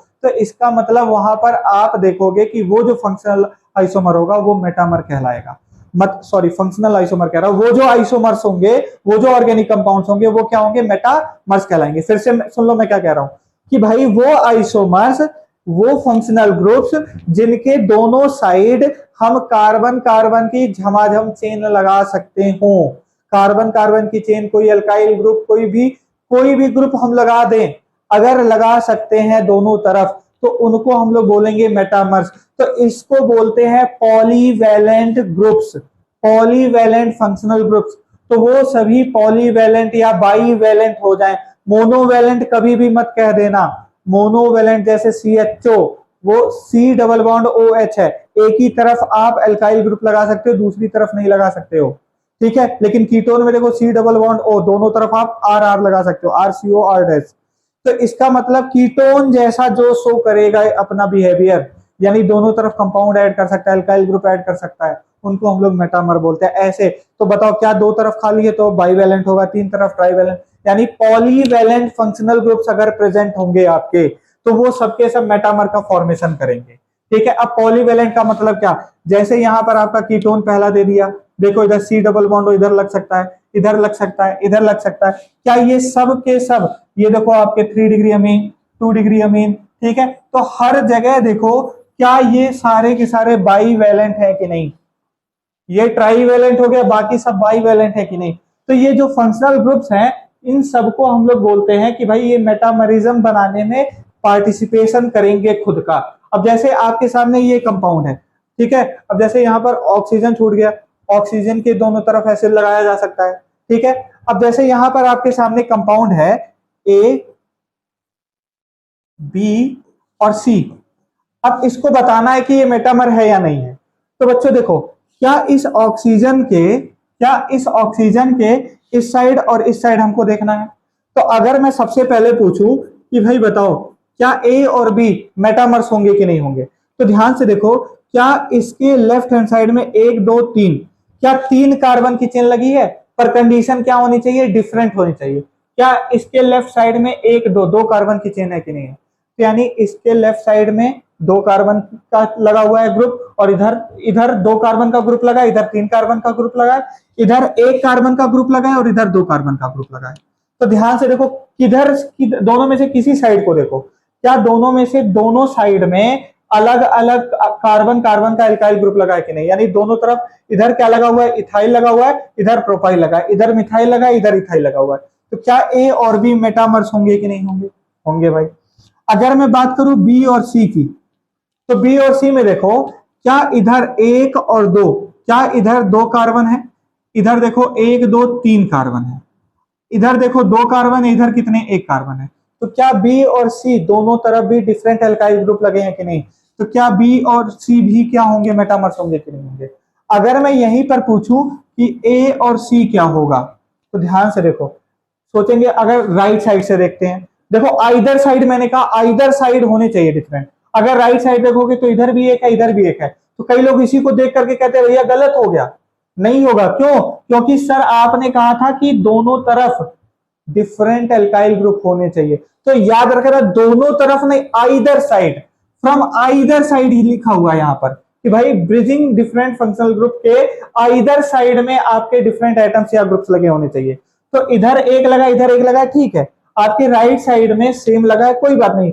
लेफ्ट साइड को भी देखो, अगर लेफ्ट साइड भी सेम लगा होगा तो समझ लेना कि भाई वो मेटामर नहीं होगा। तो लेफ्ट साइड को एक बार एनालाइज कर लेते हैं हम लोग। तो क्या लेफ्ट साइड में 1 2 3 कार्बन है और राइट साइड में भी बच्चों 1 2 3 कार्बन है? अब मन में आ रहा होगा कि सर ये तो नहीं होगा। भाई इधर भी आपके 3 कार्बन, इधर भी एक आपके 3 कार्बन, दोनों तरफ 3 कार्बन है, और इधर 1 कार्बन, इधर 1 कार्बन, तो ए और सी तो मेटामर होने ही नहीं चाहिए। पर बच्चों ये मेटामर होगा। अगर ध्यान से देखो, क्या ये जो 3 कार्बन है, क्या ये आपके एक सिंगल लाइन है कि नहीं? क्या ये एक चेन में है कि नहीं है? अगर ये चेन में है, और इसको ध्यान से देखो, क्या यहां पर ये एक चेन होगा और इसमें ये ब्रांच लगा हुआ है कि नहीं? तो इसका मतलब क्या ये ब्रांच्ड है, और क्या ये ओपन पार्ट में, क्या ये चेन है कि नहीं? तो इसका मतलब ये 3 कार्बन तो है, पर ये ब्रांच्ड वाला 3 कार्बन है और ये एलिफेटिक वाला 3 कार्बन है। तो इसका मतलब ए और सी भी आपके क्या होंगे बच्चों? मेटामर्स होंगे। तो I hope A B C in 3 pair से आपको ये चीज समझ में आ गया होगा कि भाई मेटामर्स कौन से होते हैं और कैसे इनको हम पहचानते हैं। आप सभी को समझ में अगर आ गया हो तो दूसरा आपको बताना है कि भाई ए और बी जो है क्या मेटामर होंगे या नहीं होंगे। अगर होंगे तो जल्दी से कमेंट सेक्शन में लिख करके बताओ कि मेटामर होंगे, और इस स्लाइड का स्क्रीनशॉट लो ताकि हम लोग अगली स्लाइड पे मूव ऑन करें। ठीक है बच्चों, अब हम लोग बात करेंगे बच्चों टॉटोमर्स की।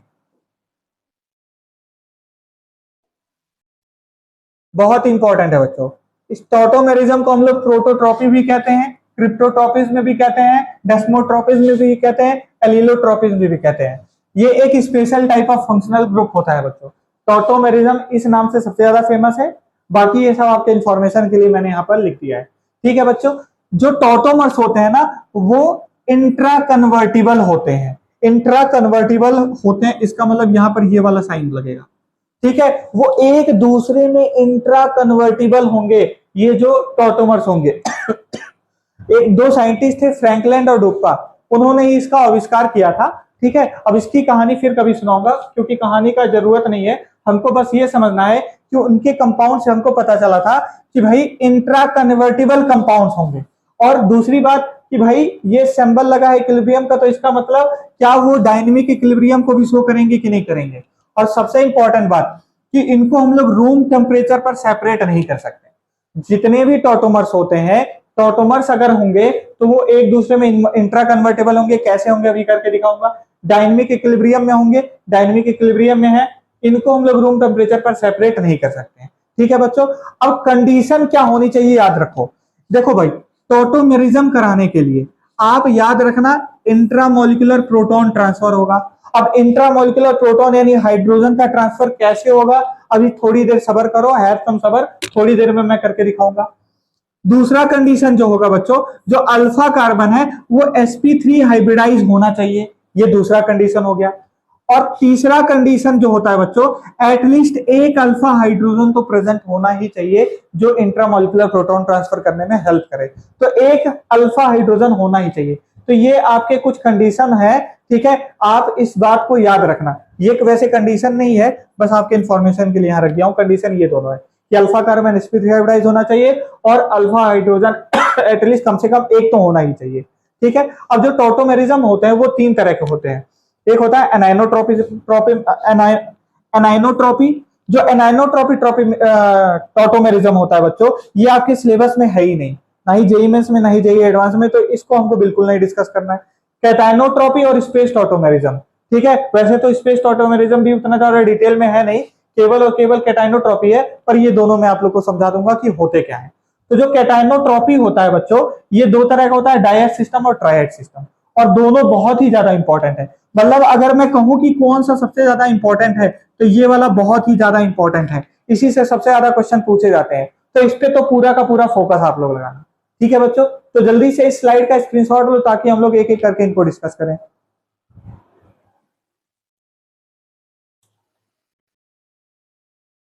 ठीक है बच्चों, तो सबसे पहले हम लोग बात करेंगे कैटायनोट्रॉपी की, और कैटायनोट्रॉपी में हम लोग बात करेंगे डायड सिस्टम की। तो देखो भाई, जो यहां पर मैंने कहा था ना कि एनायनोट्रॉपी है, तो यानी यहां पर एनायन का ट्रांसफर होगा, जो इंट्रामोलिकुलर ट्रांसफर हो रहा है ना, वो एनायन का होगा, ठीक है। और कैटायनोट्रॉपी में बच्चों कैटायन का ट्रांसफर होगा, ठीक। और उसमें भी हमको डायड और ट्रायड सिस्टम देखना है, ठीक है। तो डायड सिस्टम और ट्रायड सिस्टम, देखो बच्चों, डायड सिस्टम का जो सबसे कॉमन एग्जांपल है वही यही दोनों है। इनके अलावा बच्चों डायड सिस्टम में आपसे कुछ नहीं पूछेगा। कह रहा हूं ना कि डायड सिस्टम का जो एग्जांपल है यही दोनों सबसे फेमस एग्जांपल है, इनके अलावा भी डायड सिस्टम से नहीं पूछेगा। तो इसका मतलब सबसे ज्यादा मेहनत आपको जिसपे करनी है वो है ट्रायड सिस्टम, यही इंपॉर्टेंट है। जैसे यहाँ पर HCN हो गया, ठीक है। अब देखो 1 और 2 है, तो इन्हीं का पोजीशन चेंज हो गया, इन्हीं का पोजीशन चेंज हो गया। यहाँ पर हाइड्रोजन कार्बन के साथ है, यहाँ पर हाइड्रोजन नाइट्रोजन के साथ है, और ये एक दूसरे में क्या है, इंट्रा कन्वर्टेबल भी है। तो इसलिए हम लोग क्या कहेंगे बच्चों कि ये डायड सिस्टम जो होता है, डायड सिस्टम में आपको ध्यान देना है कि 1 और 2 और 1 और 2 में जो एटम है उनका ऑसिलेशन हो रहा है। तो यहां पर जो मैंने लिखा है ना कि भाई ये डायनेमिक इक्विलिब्रियम में इंट्रा कन्वर्टेबल है, तो बेसिकली यहां पर एटम का क्या होता है, ऑसिलेशन होता है। अच्छा, कई लोगों के मन में आ रहा होगा कि सर आपने कहा sp3 हाइब्रिडाइजेशन होना चाहिए, अल्फा हाइड्रोजन होना चाहिए, अल्फा हाइड्रोजन है, यहाँ पर sp3 हाइब्रिडाइज नहीं है, ठीक है। तो ये कंडीशन मैं केवल और केवल इसके लिए बता रहा हूं बच्चों कि कैटायनोट्रॉपी में ट्रायड सिस्टम में ये सबसे ज्यादा अप्लीकेबल होगा। ये कंडीशन जो है केवल और केवल ट्रायड सिस्टम में अप्लीकेबल कराना, उसी में सबसे ज्यादा इंपॉर्टेंट है, क्योंकि ये कंडीशन जो है ट्रायड सिस्टम के लिए ही बनाया गया है बच्चों, ठीक है। क्योंकि आपको आपसे जो सवाल पूछेगा ना वो ट्रायड सिस्टम पे पूछेगा, डायड से नहीं पूछेगा और स्पेस से भी नहीं पूछेगा, तो सबसे ज्यादा पूछेगा ट्रायड से ही, ठीक। अब जैसे यहाँ पर देखो HONO याद हो नाइट्राइट होता है, ठीक है। यहाँ पर देखो हाइड्रोजन जो है ऑक्सीजन के साथ लगा हुआ है, अब हाइड्रोजन जो है नाइट्रोजन के साथ लग गया, ठीक है। तो बेसिकली यहाँ पर क्या हो रहा है, केवल और केवल प्रोटॉन का ट्रांसफर हो रहा है, ठीक है। और क्या यहाँ पर दो एटम के बीच में ही ट्रांसफर हो रहा है, इस वजह से हम लोग इसको क्या कहेंगे, डायड सिस्टम कहेंगे। खैर ये दोनों इंपॉर्टेंट है नहीं, केवल यही दोनों एग्जांपल है डायड सिस्टम में, इन दोनों को माइंड में सेट कर लो। वैसे इससे सवाल कभी नहीं पूछेगा, पूछेगा किससे, केवल और केवल ट्रायड सिस्टम से पूछेगा, जो कि बहुत इंपॉर्टेंट है। पूरा एकदम आंख कान नाक गुर्दा फेफड़ा सब इसी पे लगा दो बच्चों आप लोग, क्योंकि यही सबसे इंपॉर्टेंट है। अब देखो ट्रायड सिस्टम को बच्चों यानी 1-3 सिस्टम भी कहते हैं। अब इसके कुछ बहुत ही बेहतरीन से एग्जांपल है, दो तीन पेयर है इसके, ठीक है। उसमें भी सबसे फेमस पेयर जो होता है वो कीटो इनॉल टॉटोमर होता है बच्चों। तो कीटो इनॉल टॉटोमरिज्म बहुत ही ज्यादा इंपॉर्टेंट है। कीटो का मतलब कीटोन, इनॉल का मतलब डबल बॉन्ड भी प्रेजेंट है और अल्कोहल भी प्रेजेंट है। अब जैसे यहाँ पर देखो, क्या यहाँ पर कीटोन ग्रुप है, C डबल बॉन्ड है कि नहीं है, कीटोन ग्रुप है। अब ध्यान से देखो, हम लोग क्या करते हैं, ये कीटोन ग्रुप जो हो गया, ऑक्सीजन को नंबर 1 हमने दिया, इस कार्बन को 2 दिया, और इसके बगल वाले जो अल्फा कार्बन है इसको हमने नंबर 3 दिया। तो क्या ये अल्फा कार्बन 4 सिग्मा बॉन्ड बना रहा है, 4 सिंगल बॉन्ड बना रहा है, यानी ये जो कार्बन है sp3 हाइब्रिडाइज है, कंडीशन। उसके बाद क्या ये अल्फा कार्बन के साथ अल्फा हाइड्रोजन प्रेजेंट है कि नहीं। तो याद रखना ट्रायड सिस्टम में हम लोग क्या करते हैं, ये जो अल्फा हाइड्रोजन है, इस अल्फा हाइड्रोजन को ऑक्सीजन को देते हैं और इस पाई बॉन्ड को यहां शिफ्ट करते हैं, ठीक है। यानी जो 3 पर हाइड्रोजन है उसको 1 को देंगे, और 1 और 2 पर जो पाई बॉन्ड है उसको 2 और 3 पर शिफ्ट करेंगे। तो बताओ क्या इस हाइड्रोजन को, यहां का हाइड्रोजन मैंने यहां शिफ्ट किया, और क्या ऑक्सीजन और कार्बन के बीच के जो डबल बॉन्ड थे, पाई बॉन्ड थे, क्या उनको कार्बन कार्बन के बीच में शिफ्ट किया कि नहीं किया। तो क्या ये कीटोन था, तो इसलिए इसको कीटो कहते थे। कार्बन कार्बन के बीच में डबल बॉन्ड आया, इसको इन बोलेंगे, और कार्बन के ऊपर अल्कोहल आया तो इसको क्या बोलेंगे, ऑल। इसी को बोलते हैं बच्चों कीटो इनॉल। और यही बच्चों बताओ क्या यहाँ पर ऑसिलेशन हो रहा है कि नहीं, हाइड्रोजन एटम का ऑसिलेशन हो रहा है। तो ये जो होंगे एक दूसरे में इंट्रा कन्वर्टेबल भी होंगे, यहाँ पर एटम का क्या हो रहा है, ऑसिलेशन भी हो रहा है, और इनको हम लोग रूम टेम्परेचर पर बच्चों सेपरेट भी नहीं कर सकते हैं। और ये देखो क्या यहाँ पर डायनेमिक इक्विलिब्रियम में है कि नहीं है। तो इसी सिस्टम को कहते हैं बच्चों ट्रायड सिस्टम या 1-3 सिस्टम। अब इससे रिलेटेड कुछ इंपॉर्टेंट जरूरी बातें हैं, जल्दी से स्लाइड का स्क्रीनशॉट लो, फिर इसको बताता हूं।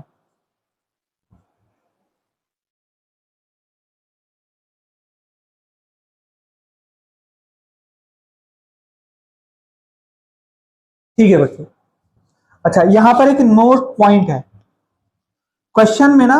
एक तो पहली बात तो टॉटोमर्स बनाने के लिए आएगा, नंबर ऑफ टॉटोमर्स।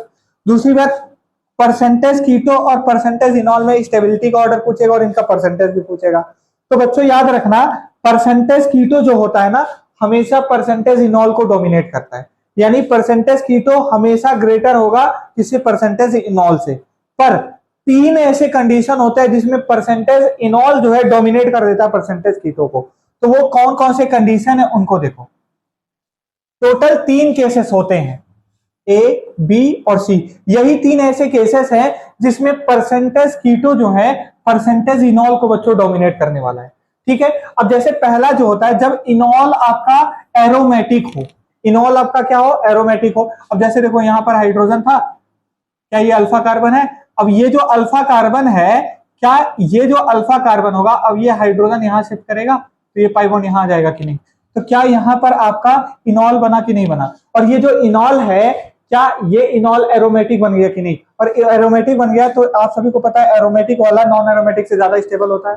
तो यानी यहां पर इनॉल जो होगा वो ग्रेटर होगा किससे? कीटो से। ठीक, पहला कंडीशन। दूसरा बच्चों, जब 1,3 डाई कार्बोनिल कंपाउंड हो, ठीक है, और स्पेशली एक चीज याद रखना, मैंने कहा 1,3 डाई कार्बोनिल कंपाउंड।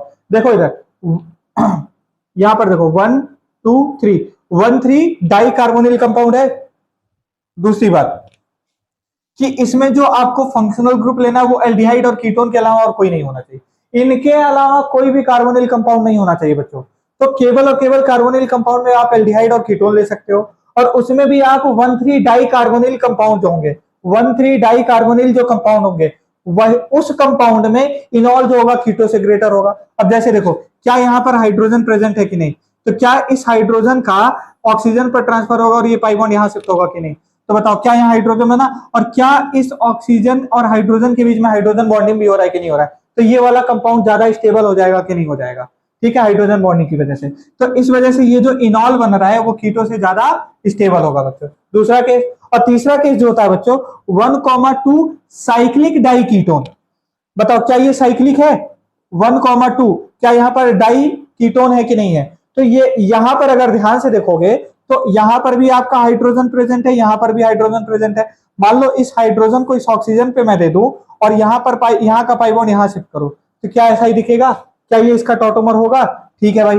दूसरी सबसे जरूरी बात, क्या इन दोनों के बीच में क्या हाइड्रोजन बॉन्डिंग हो रही है कि नहीं? और हाइड्रोजन बॉन्डिंग की वजह से ये जो इनॉल होगा इस कीटो से ज्यादा स्टेबल हो जाएगा कि नहीं? तो इनॉल यहां पर किससे? कीटो से ज्यादा स्टेबल होगा। तो बच्चों ये केवल तीन केसेस है जहां पर कीटो कीटो जो है, सॉरी, इनॉल जो है कीटो को डोमिनेट करेगा। इन तीन केसेस को छोड़ करके हर जगह जो कीटो जो है वो हमेशा इनॉल को क्या करने वाला है? डोमिनेट करने वाला है।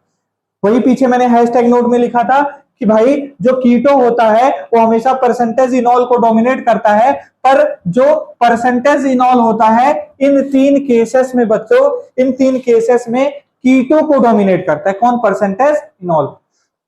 ठीक है बच्चों, तो जल्दी से इस स्लाइड का स्क्रीनशॉट लो ताकि हम लोग आगे बढ़ें।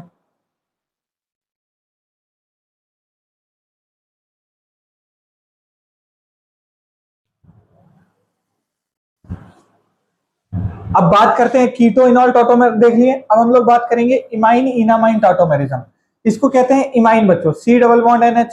अब बताओ, क्या 1 2 3 क्या ये ट्राइड सिस्टम है? क्या हम 3 का हाइड्रोजन 1 को देंगे और इस पाई बॉन्ड को यहाँ पर 2 और 3 के बीच में शिफ्ट करेंगे? तो ऐसा ही हो रहा है। तो बताओ, क्या ये दोनों टाटोमर बन रहे हैं? इसको कहते हैं इमाइन बच्चों, इसको कहते हैं इनामाइन।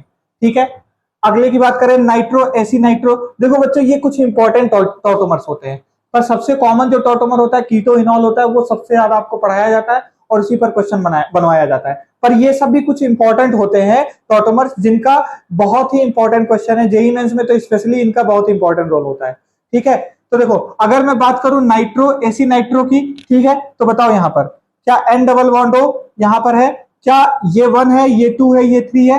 क्या थर्ड कार्बन का हाइड्रोजन जो है अल्फा हाइड्रोजन क्या ऑक्सीजन पर जाएगा, क्या ये पाई 1 2 और 3 के बीच में आएगा, क्या ये आपको कंपाउंड दिख रहा है, इसको कहते हैं नाइट्रो, इसको कहते हैं एसी नाइट्रो। क्या ये दोनों एक दूसरे में इंट्रा कन्वर्टेबल है, डायनेमिक इक्विलिब्रियम में है, और बताओ क्या यहाँ पर प्रोटॉन का ट्रांसफर भी हो रहा है, तो टॉटोमर होंगे ही होंगे। ठीक है बच्चों, तो जल्दी से स्लाइड का स्क्रीनशॉट लो ताकि हम लोग अगले स्लाइड पे चलें। ठीक है बच्चों, अब बात करते हैं नाइट्रोसो ऑक्साइड की। तो बच्चों बताओ 1 2 3, क्या यहां से थर्ड कार्बन से यहां पर जाएगा, क्या ये पाई बॉन्ड 2 और 3 के बीच में आएगा, तो यहाँ पर क्या बन जाएगा, ये ऑक्साइड। इसको क्या बोलते हैं, नाइट्रोसो, उसको क्या बोलेंगे, ऑक्साइड बोलेंगे। तो ये दोनों भी क्या हो जाएंगे बच्चों, टॉटोमर्स हो जाएंगे। तो ध्यान से देखो, यहाँ से ट्रायड सिस्टम समाप्त होता है, 1 3 सिस्टम यहाँ पे समाप्त होता है। मैंने कहा एनाइनोट्रॉपी आपके सिलेबस में नहीं है, कैटाइनोट्रॉपी है, स्पेस टॉटोमेरिज्म है। कैटाइनोट्रॉपी में 2 चीजें मैंने बताया, क्या क्या बताया आपको, मैंने बताया diet system, triad system. Diet system में केवल 2 ही एग्जांपल है, मैंने करा दिया। मैंने कहा ट्रायड सिस्टम बहुत इंपॉर्टेंट है, ट्रायड सिस्टम में भी कीटो इनॉल बहुत ज्यादा इंपॉर्टेंट है। उसके अलावा भी मैंने 3 और अलग से टॉटोमर्स के पेयर बता दिए। ठीक है बच्चों, अब बात करते हैं स्पेस टॉटोमेरिज्म की। जो स्पेस टॉटोमेरिज्म होता है बच्चों, वो डायड और ट्रायड सिस्टम को छोड़ करके, डायड और ट्रायड सिस्टम को छोड़ करके बाकी जितने भी सिस्टम होंगे बच्चों, वो क्या होंगे, स्पेस टॉटोमेरिज्म होंगे। ठीक है, अब जैसे मान लो जैसे ये अल्फा कार्बन, ये बीटा कार्बन, बीटा कार्बन नहीं हुआ तो आपको गामा कार्बन पे चेक करना है, डेल्टा कार्बन पर चेक करना है, और फिर उसके बाद से अगर उसमें भी ना हो तो आप ओमेगा कार्बन पर। तो यहां पर देखो, यहां पर ओमेगा पर क्या प्रेजेंट है, आपका हाइड्रोजन प्रेजेंट है। ओमेगा पर जो प्रेजेंट है हाइड्रोजन, तो ये हाइड्रोजन जो होगा वो कहां ट्रांसफर होगा, वो यहां ट्रांसफर होगा। तो अगर ये यहां पर ये ट्रांसफर हो रहा है, तो इसका मतलब बच्चों ये पाई बॉन्ड यहां शिफ्ट होगा, ये पाई बॉन्ड यहां शिफ्ट होगा, ये पाई बॉन्ड यहां शिफ्ट होगा कि नहीं होगा। ठीक है सॉरी, ये पाई बॉन्ड यहां शिफ्ट हो जाएगा। तो देखो, क्या ये हाइड्रोजन जो है ऊपर चला गया, यहां पर आ गया, और ये पूरा का पूरा आपका बेंजीन रिंग बन गया, और डबल बॉन्ड ये वाला यहां पर शिफ्ट हो गया, तो यहां पर एन डबल बॉन्ड ओ बन गया। तो इस कंपाउंड को बोलते क्या क्या बोलते हैं बच्चों, स्पेस टॉटोमेरिज्म। तो ये सिस्टम कौन सा है, 1 2 3 4 5, क्या ये 1 5 सिस्टम है कि नहीं है, क्या ये 1 5 सिस्टम है कि नहीं है। तो यहां पर ऐसे सिस्टम को हम लोग क्या बोलते हैं बच्चों, स्पेस टॉटोमेरिज्म। ठीक है बच्चों, तो जल्दी से स्लाइड का स्क्रीनशॉट लो ताकि हम लोग आगे बढ़े।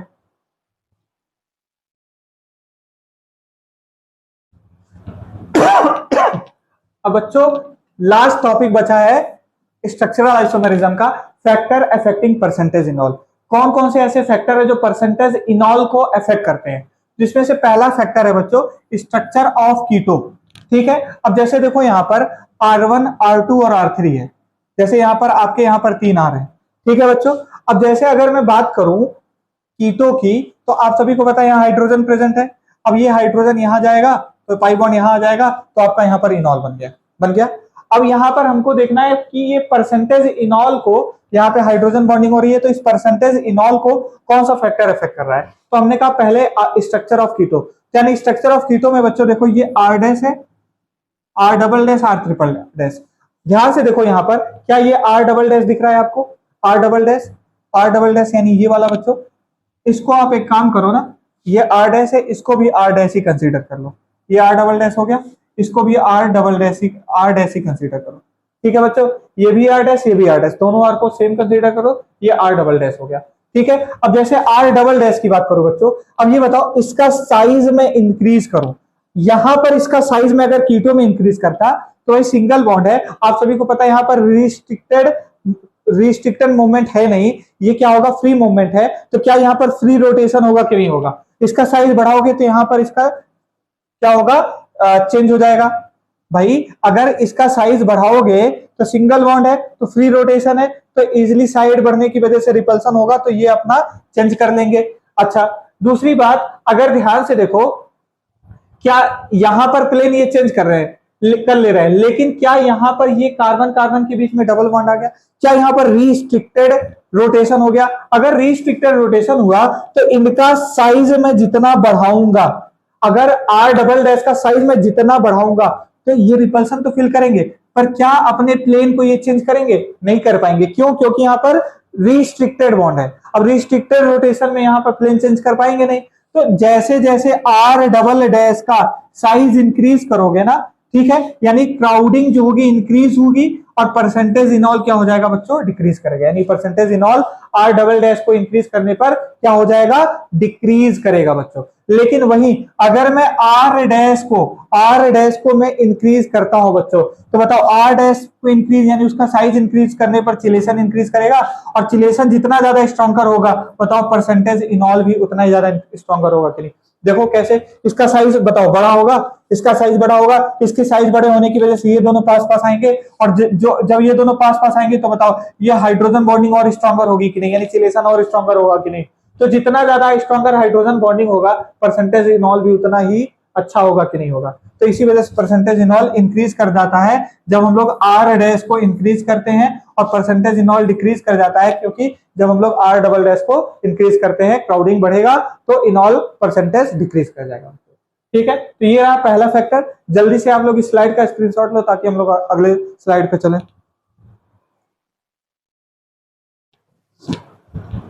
तो बच्चों लास्ट टू, अच्छा उसका एग्जांपल देख लो जैसे साइज वाला है ना, इसका एग्जांपल देखो।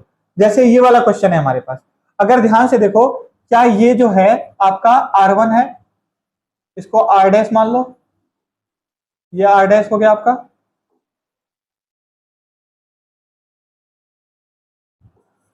ये R डैश हो गया, ये जो है R डबल डैश है। अब बताओ मुझे, यहां पर देखो क्या ये R डैश है, क्या दोनों जगह R डैश सेम है, यहां पर और इस कंपाउंड में R डैश सेम है।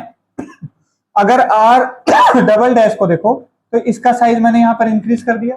अब बताओ अगर R डबल डैश का साइज इंक्रीज करोगे, अगर R डबल डैश का साइज इंक्रीज करोगे तो ध्यान से देखो क्या परसेंटेज इनॉल डिक्रीज कर रहा है कि नहीं। R डबल डैश का साइज जितना इंक्रीज करेगा परसेंटेज इनॉल डिक्रीज करेगा। तो बच्चों बताओ पहले और दूसरे में जो परसेंटेज इनॉल होगा दोनों में किसमें इंक्रीज करेगा, तो दूसरे वाले में। यहां पर बताओ इसका साइज इंक्रीज करते ही परसेंटेज इनॉल डिक्रीज करेगा, और यहां पर इसका तो एक ही कार्बन है यानी यहां क्राउडिंग इसके कंपैरिजन में कम है कि नहीं, यानी यहां पर परसेंटेज इनॉल ज्यादा होगा। ठीक है, सिमिलरली अगर मैं दूसरे की बात करूं तो दूसरा वाला आप लोग जल्दी से कमेंट सेक्शन में लिख करके मुझे बताओ कि इसमें 1 का या 2 का किसका परसेंटेज इनॉल ज्यादा होगा।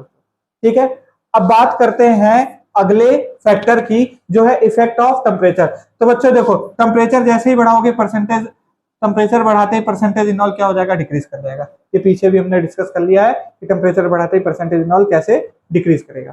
ठीक है, चिलेशन वाला मेन रीजन है, वही टेम्परेचर बढ़ाओगे परसेंटेज इनॉल डिक्रीज करने का मेन रीजन क्या होगा, चिलेशन डिक्रीज डिस्ट्रॉय होगा जिसकी वजह से परसेंटेज इनॉल डिक्रीज हो जाएगा बच्चों। अब बात करते हैं इफेक्ट ऑफ सॉल्वेंट की।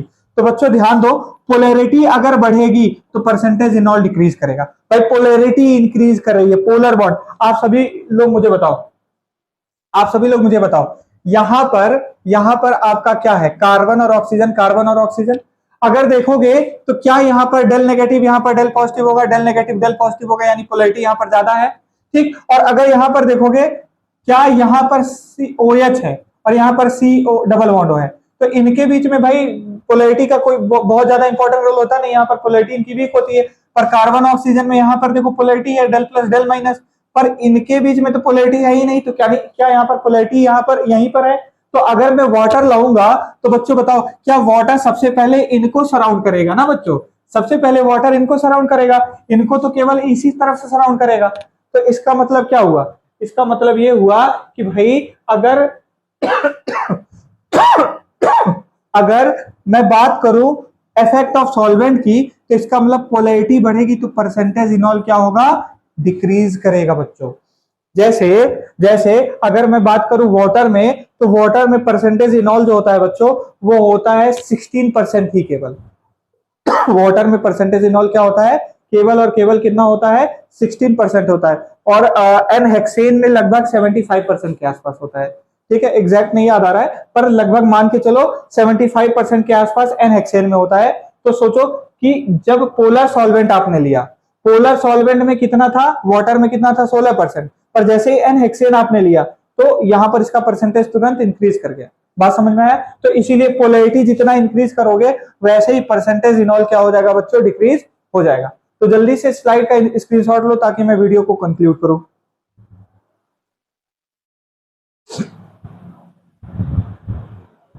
तो बच्चों इसी के साथ हमने स्ट्रक्चरल आइसोमेरिज्म का समापन कर दिया है। आई होप आप सभी को समझ में आया होगा।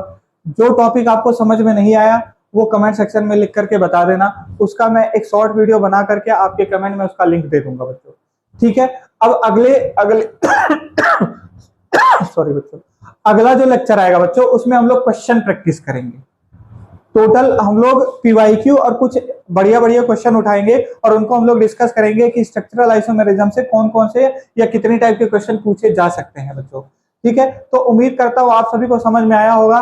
तो तब तक के लिए अलविदा लेता हूँ। अगर आप सभी को वीडियो समझ में आई होगी, लेक्चर समझ में आया होगा, तो आप लोग वीडियो को लाइक कर देना, चैनल को सब्सक्राइब कर देना और अपने दोस्तों में ज्यादा से ज्यादा शेयर कर देना। ठीक है बच्चों, चलो बाय बाय, टेक केयर।